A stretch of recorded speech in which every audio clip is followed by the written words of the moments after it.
Good morning, everyone, and welcome to the new year.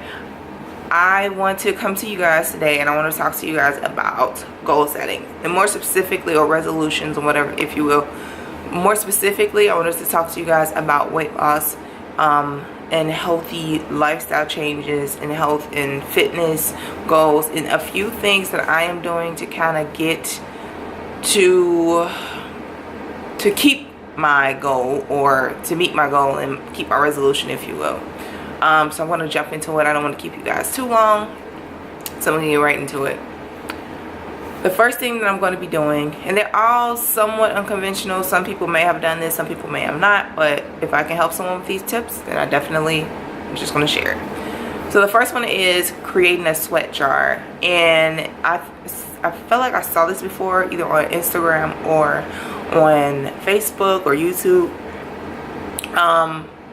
A sweat jar is basically the same as a swear jar. When every time you use profanity or you swear, you put $1 in the jar. So like a swear jar, a sweat jar is every time you exercise or you do a workout, you complete a workout, you put $1 in the jar. So if you do 2 workouts in a day, that's $2. And then it allow me or you to kind of see your progress and see your work literally paying off, because you're paying yourself to work out pretty much.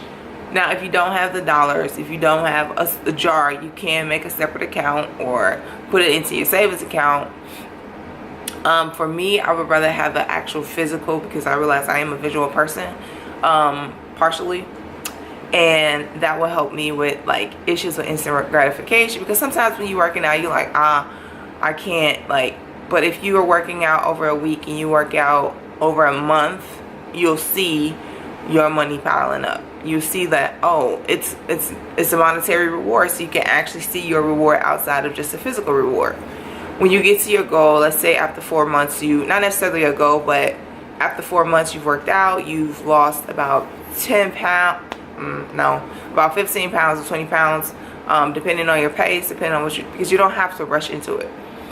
Depending on your pace, say you've lost, you do a check-in and you've lost some weight, and not necessarily just losing weight, because some people don't work out to lose weight, some people work out to gain weight or to just stay healthy. And after 4 months, you hit like $100. You take that $100 and you reward yourself with something that's not fitness related and that's not food related. So if you want to go buy some new clothes, you want to go to the movies, you want to go to on some adventure, you can. That's your money to celebrate you, your success, and your hard work. That's the first thing that I'm going to be doing. And if you don't have the money, you don't have like loose cash, another way that you can utilize a sweat jar is to actually write down, maybe get some Post-its, write down how you felt in the beginning of your workout and write down how you felt at the end of your workout. Sometimes I know that I am really guilty of this. Sometimes I don't want to work out. I just don't. And for me, that is a sign that I need to work out. And then when I finish exercising, I feel so much better. My mood is different. I feel energized, and that is always a positive thing, right?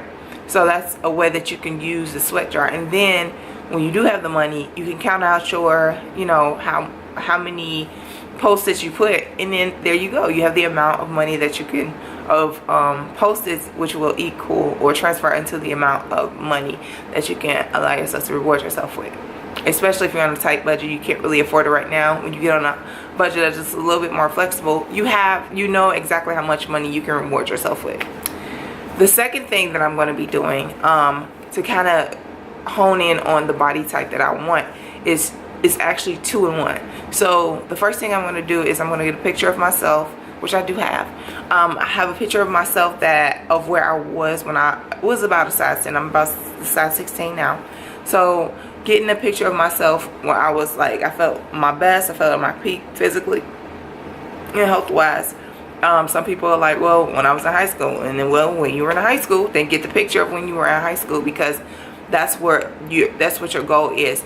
And then get a picture of someone else who has a similar body shape than you, body frame. I have wide shoulders, a long torso, I got some hips and some thighs. So I have to find someone that has a similar body frame to me, not necessarily, well, shape as well, There are a lot of people on Instagram. It does not necessarily have to be a celebrity. There are a lot of people, fitness models. There are people that have lost weight, that have transitions, that have transformation Tuesdays.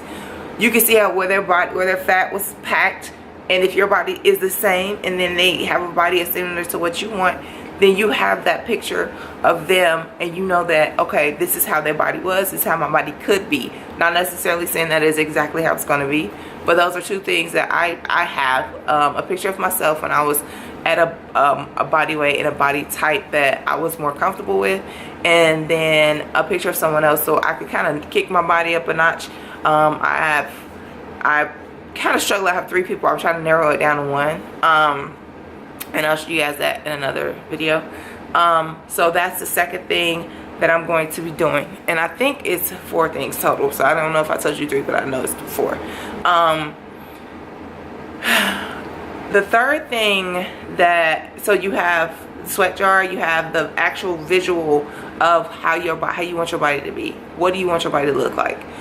Where you come, if you were never at a, you know, weight where you were just happy as an adult or as a teenager, then you could just look at some Transformation Tuesdays, which is on Instagram everywhere, and see how, like I described earlier, someone who has a similar frame as yours, and see how their body was, and then how it is now, and use that as a inspiration for, or motivation for, the way you want to, where you want to be physically.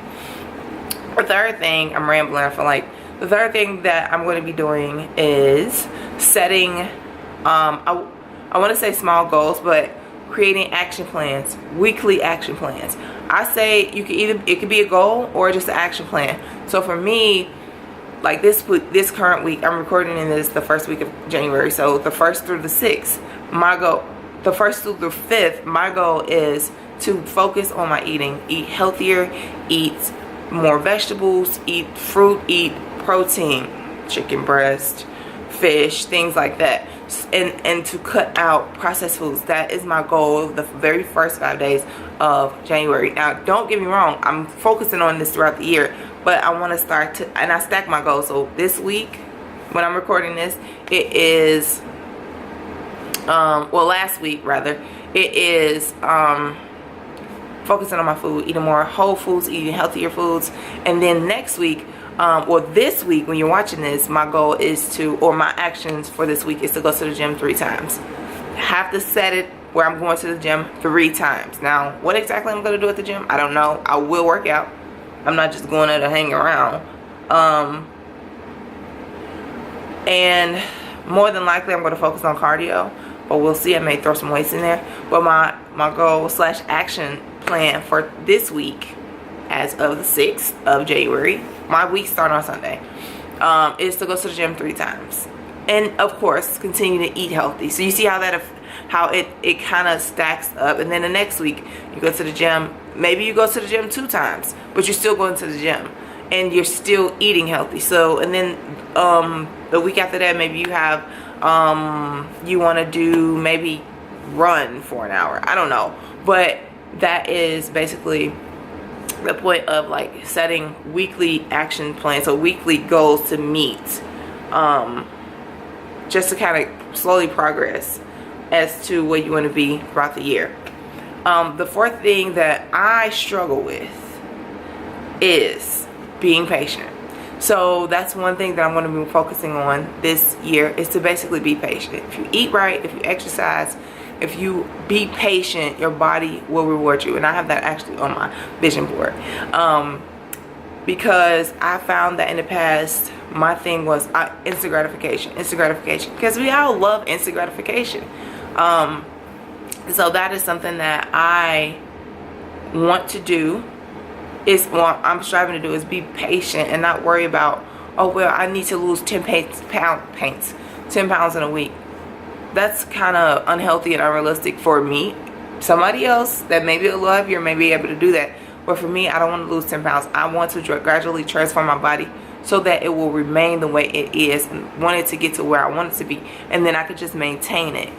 So being patient is key to what I'm doing. So the 4 things that I'm going to be doing this year to kind of maintain and get to my, ultimate with fitness and health goals and lifestyle changes pretty much is creating a sweat jar, having a visual of myself and or someone else who has the same body type as me, same shape, that I want to be close to. There are people that's like body goals, and I always felt a little funny about that because everybody doesn't have the same body type, everybody doesn't have the same genetics, so you might be disappointed. And that's why you have your picture of yourself, and then you have someone who may look like you and you kind of want to aspire to be, kind of push yourself a little bit closer to be more muscular or more rounded. I don't know. If if you have a picture of yourself where you're just perfect, leave that. You don't have to get two. If you were like the prime, for me, I wanted two because it's a certain things that I want to kind of push my body to do. The third thing is to set weekly attainable goals. Don't push yourself more than you can, and I mean you want to push yourself past your point of comfortability, but if you can't go to the gym 7 days a week, don't go to the gym. Don't put down that you could go to the gym 7. Go to the gym 2 days a week that week, and then next week try it, and then next week add more days. That's what I'm saying. The fourth thing is be patient. Now these last two you can use for any goal, setting weekly goals and being patient, because when it comes down to it, those are really important when it comes to goal setting and actually continuing on your resolution, setting your goals and attaining your goals and meeting what you want to meet. Those are my tips. Those are my things. If you have anything that you feel like will help the community, please comment below. If you have any questions, comment below. If you have any concerns, comment below. Thank you guys so much for watching. If you watched this video to this point and you haven't subscribed, please make sure you do so for more content like it. If you have subscribed, thank you so much for your support and love, and I will see you guys in the next video. Bye.